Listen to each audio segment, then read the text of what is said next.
Ехо! Завърнахме се! Отново се прибрахме! Отново се прибрахме! От нашето традиционно септемврийско пътешествие с кемпер. Да. Септември 2014 година, което си нарекохме от двете страни на Пиринеите. Защо от двете страни на Пиринеите? Защото си джиткахме между Франция и Испания, прекосявайки Пиринеите два пъти. Веднъж на прохода Ибанета И на Ронсевал, 1051 метра височина, да. Несериозното преминаване, и втория път след Андора на Порт Енвалира на 2408 метра при 3 градуса температура. Пътешествието ни започна от Шамбери. Ето го Шамбери. Продължихме Пю де Дом. След това пещерата Падирак. Гофредио Падирак. Страхотния Рокамадур. Сарлат Канеда. Сарла Канеда, може да се каже. Дурдон. Където карахме кану по Дурдон. Пак там. Насладихме се на Периньо. На всичките. Перигьо. Черно, зелено, лилаво, бяло, Дом, Бордо, страхотен град, малкия Париж. Аркашон, столицата на стридите. Ядохме стриди. Каква борба беше? И тук вече на едно място, където унемяхме. Дюн дю Пила. Още веднъж там. Да, толкова ни хареса, че... това какво беше? Това е френските баски. Френските баски. Кот дю Баск, крайбрежието. Ето пак то. Това е Биариц. Там се почувствахме аристократи. Байон. Преди Биариц. Сен-Жан-де-Лус след Биариц. Столицата на лютите чушлета. Еспелет. Тук е другия Сен-Жан. Сен-Жан-де-Порто. Тук тръгват поклонниците през Пиринеите.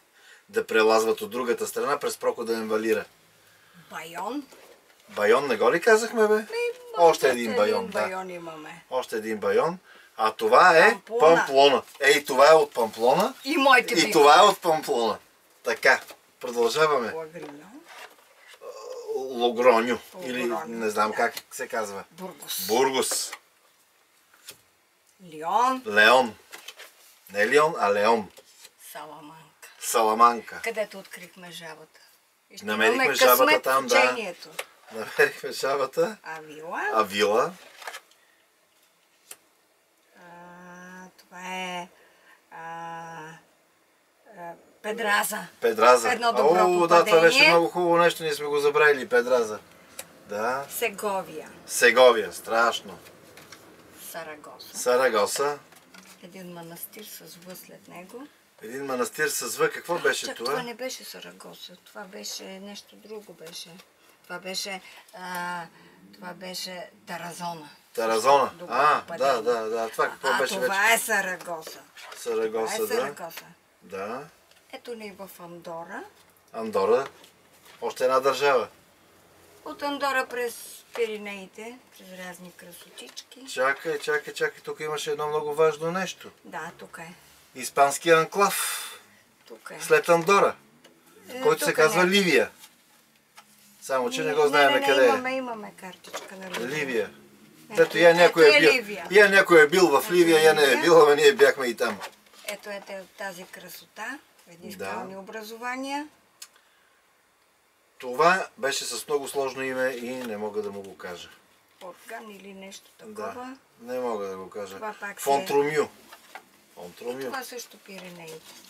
Да, Пиринеите. И Камарк.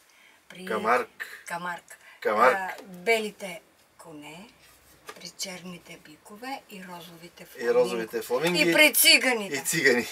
Това беше 7400 км. 132 км с велопреход, разглеждане на Бордо, Сарагоса и резервата. Така. И резервата. 230 000 крачки показват кръчкомерите, което е разглеждане на разни забележителности по време на пътуването. Около 8-900 изкачени стъпала в Бордо, в Саламанка. По разни кули и катедрали. В Сеговия, по разни кули, катедрали, за да погледнем разни красоти. Ай, по замъци се катерихме, бая. 4000 снимки. По разни замъци се катерихме. 858 литра дизел издухан през аспуха. Това най-ме кефи. И какво е? И единствения кемпер екипаж български сред французи, холандци, италианци, испанци, германци, дъчани, англичани и всякакви други. И единствения от бившия соцлагер. Никакво присъствие от източна Европа. И сега какво да кажем? Да живее кемперизма! И пътешественика Булгар. Ето, Булгар с шапката. Булгар. Айде, това беше. Стига толкова.